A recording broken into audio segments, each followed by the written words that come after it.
Brahmamudi serial today episode. Rahul అలాగే సుభాష్ ఇంటికి వస్తారు. వచ్చేసరికి రాజు ఏమైందిరా, తలకి గాయాలేంటి అనేసి అడుగుతాడు.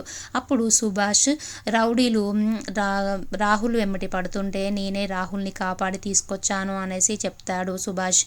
తర్వాత స్వప్న, చూసారా రాహుల్ మోసగాడని, ఎలా మాట్లాడారు మీరు, డబ్బు తీసుకొని వెళ్ళిపోయినాలే అనేసి మాట్లాడారు. అసలు రాహుల్ మారాడని చెప్పినా కూడా మీరు నమ్మరు. రాహుల్ గురించి ఎంత చెడ్డగా మాట్లాడారు మీరు. అసలు ధనలక్ష్మి ఆంటీ మీరైతే ఎలా పడితే అలా మాట్లాడారు, డబ్బు తీసుకొని వెళ్ళిపోయినాలే అనేసి మాట్లాడారా అంటే మీరు.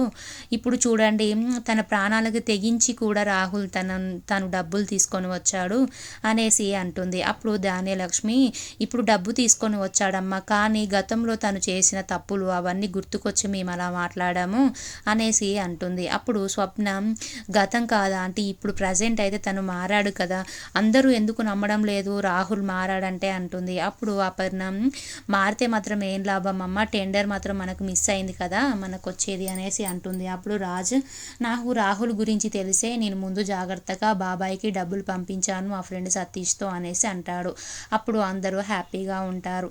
తర్వాత రాహుల్, థ్యాంక్స్ రాజ్, నువ్వు ఒకరు అబ్బాయి నుంచి డబ్బులు అంకుల్కి పంపించావు, ఎలాగైతే మనకు టెండర్ అయితే వచ్చింది, కానీ నేను మాత్రం డబ్బులు తనకి చేర్చలేకపోయాను, మామయ్యకి చేర్చలేకపోయాను, సారీ రాజ్, డబ్బులు తీసుకో అనేసరికి రాజు డబ్బు తీసుకొని కావ్యకి ఇస్తాడు.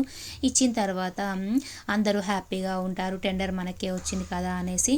తర్వాత రాహుల్ తన బెడ్రూమ్లో కూర్చుంటాడు. స్వప్న వచ్చి తన గాయాలకి మందు పెడుతూ ఉంటుంది. స్వప్న, 20 లక్షల కోసం ప్రాణాలకు తెగించి ఫైట్ చేయడం అవసరమా రాహుల్, నేను పాపని కోసం ఉంటాం కదా, ఎందుకు నువ్వు అలా చేశావు అనేసి అంటుంది. అప్పుడు రాహుల్, నాకు ఒక్క అవకాశం ఇచ్చారు మన ఇంట్లో వాళ్ళందరూ, ఆ అవకాశాన్ని నేను వినియోగించుకోవాలి, నేను ఎంత మంచివాడినో వాళ్ళ దగ్గర నిరూపించుకోవాలి కదా స్వప్న అంటాడు. అప్పుడు స్వప్న, నువ్వు ఎవరి దగ్గర మంచివాడిలా నిరూపించుకోవాల్సిన అవసరం లేదు రాహుల్, నాకు మాత్రం తెలిసింది కదా నువ్వు మారావని, నువ్వు మన పాప నా గురించి ఆలోచించు, వేటి గురించి ఆలోచించకు అనేసి చెప్తుంది. అప్పుడు రాహుల్, లేదు స్వప్న, ఇంట్లో వాళ్ళ గురించి కూడా ఆలోచించాలి, ఇంట్లో వాళ్ళు కూడా నన్ను నమ్మాలి అనేసి అంటాడు. తర్వాత రుద్రాని వస్తుంది. రుద్రాని వచ్చి రాహుల్ని, అరే ఒక 20 లక్షల కోసం ప్రాణాలకు తెగించి నువ్వు ఫైట్ చేస్తావరా, ఇవన్నీ దెబ్బలు తగిలించుకోవడం అవసరమారా నీకు అనేసి అంటుంది.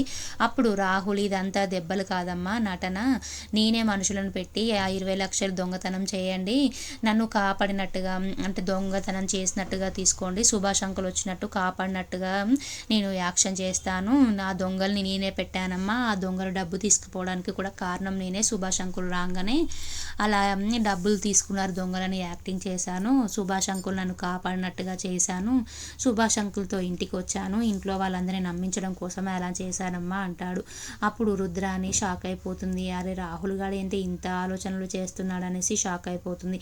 అయినా ఇది చేయడం వల్ల నీకేంటి ఇలా లాభం అనేసి అంటుంది. అప్పుడు రాహుల్, ఇప్పుడు కావ్య ఎలాగైనా రాజుని మన రాహుల్కి ఏదైనా ఒక అవకాశం ఇవ్వు అనేసి చెప్తుంది, ఎందుకంటే స్వప్న వాళ్ళ అక్క కాబట్టి అనేసి చెప్తాడు. తర్వాత రాజు, కావ్య ఇద్దరు బెడ్రూమ్లో కూర్చొని ఉంటారు. అప్పుడు కావ్య రాజుతో, ఎలాగైనా రాహుల్కి ఒక అవకాశం ఇవ్వండి, రాహుల్ నిరూపించుకుంటాడు తనేంటో అనేసి అంటుంది. అప్పుడు రాజు, ఇప్పటిదాకానే అవకాశం ఇస్తే టెండర్ మిస్ అయిపోయేది, నేను ఇంకొక ప్లాన్ చేయకపోతే అంటాడు. అప్పుడు కావ్య, ఎలాగైతే ఏంటంటే 20 లక్షలు మాత్రం దొంగల బారిన పడకుండా మనకి తెచ్చిచ్చాడు కదండి, ఇంకొక అవకాశం ఇవ్వండి, మేము మా అక్క, నేను, మా చెల్లి ముగ్గురం ఒకే కడుపులో పుట్టాము, ఎలాగైనా కావ్యకి అంటే నాకు మీరు దొరికారు, అలాగే మా చెల్లి అప్పుకేమో కళ్యాణ్ లాంటి మంచి హస్బెండ్ దొరికాడు, కానీ మా ఒక్క స్వప్నకే రాహుల్ దొరికాడు, రాహుల్ ఇప్పుడిప్పుడే మారుతున్నాడండి, కొంచెం ఆయనకు ఒక అవకాశం ఇవ్వండి అనేసి అడుగుతుంది. అప్పుడు రాజు, నువ్వు అంతగా చెప్తున్నావు కాబట్టి ఒక అవకాశం ఇస్తా అనేసి అంటాడు. అందరూ డైనింగ్ టేబుల్ దగ్గర అన్నం తినడానికి వస్తారు. తినేటప్పుడు రుద్రాని వస్తుంది, కానీ రాహుల్ రాడు. స్వప్న వచ్చిన తర్వాత రుద్రాని రాహుల్కి తినాలని లేదనేసి చెప్తుంది. అప్పుడు రాజు స్వప్నతో తీసుకురా రాహుల్ అనేసి చెప్తుంది. స్వప్న రాహుల్ని తీసుకొస్తుంది. తీసుకొచ్చిన తర్వాత రాజు అన్నం తిను అనేసరికి నాకు వద్దు రాజు అనేసి అంటాడు. నీతో మాట్లాడాలి కూర్చో అంటే రాహుల్ కూర్చుంటాడు. రాజు నీ గురించి అలాగే స్వప్న గురించి మీకు పుట్టిన బిడ్డ గురించి నేను ఒక ఆలోచన చేశాను అనేసరికి షాక్ అయిపోతాడు రాహుల్. మీరు ఎన్ని సలహాలు ఇచ్చినా నేను పాటించడానికి సిద్ధంగా ఉన్నాను. మీరు ఒక అవకాశం ఇచ్చిన నేను దానిని వినియోగించుకుంటాను అనేసి చెప్తాడు. గతంలో ఎన్నో అవకాశాలు ఇచ్చారు కానీ నేను వాటిని వినియోగించుకోలేదు, ఇప్పుడు వినియోగించుకుంటాను అనేసి చెప్తాడు.